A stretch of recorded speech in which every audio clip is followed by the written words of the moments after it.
ఉత్తరాది రాష్ట్రాలు సహా ముంబై, భువనేశ్వర్లో ఛట్ పూజ వేడుకలు భక్తి శ్రద్ధలతో జరుపుకుంటున్నారు. తెల్లవారుజాము నుంచే నదీ తీర ప్రాంతాలు కృత్రిమ తటాకాలు రద్దీగా మారాయి. పెద్ద సంఖ్యలో తరలి వచ్చిన మహిళలు సూర్యనారాయణుణ్ణి ప్రార్థిస్తూ జలం, క్షీరంతో అర్ఘ్య ప్రదానం చేశారు.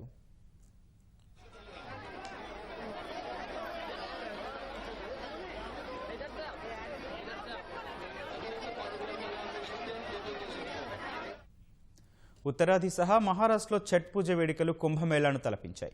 దీపావళి పండుగ జరిగిన 6 రోజుల తర్వాత ఛట్ పూజ వేడుకలు జరుపుకోవడం సంప్రదాయంగా వస్తోంది. 4 రోజుల వేడుకల్లో భాగంగా పుణ్యస్నానాలు చేయడంతో పాటు మహిళలు ఉపవాస దీక్షలు చేస్తారు.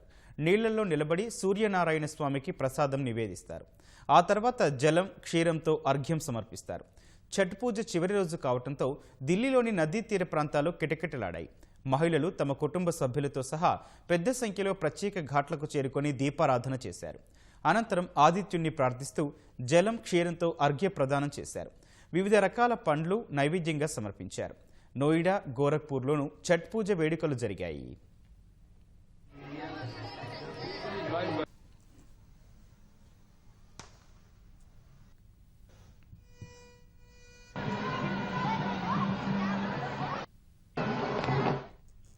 బీహార్ రాజధాని పట్నాలోనూ ఛట్ పూజ వేడుకలు భక్తి ప్రపత్తులతో జరుపుకున్నారు. సూర్యోదయానికి ముందే మహిళలు నదీ తీర ప్రాంతాలకు చేరుకుని దీపారాధన చేసి సూర్యునికి అర్ఘ్యం సమర్పించారు. జార్ఖండ్ రాజధాని రాంచీలోనూ ఛట్ పూజ వేడుకలు ఘనంగా జరిగాయి.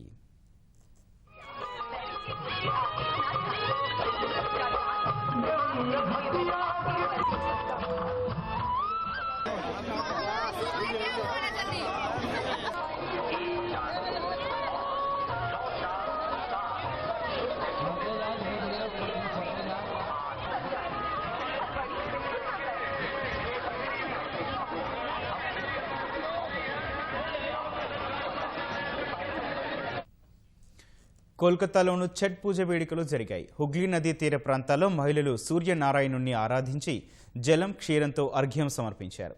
కొబ్బరికాయ సహా వివిధ రకాల పండ్లు జలమాతకు నైవేద్యంగా సమర్పించారు.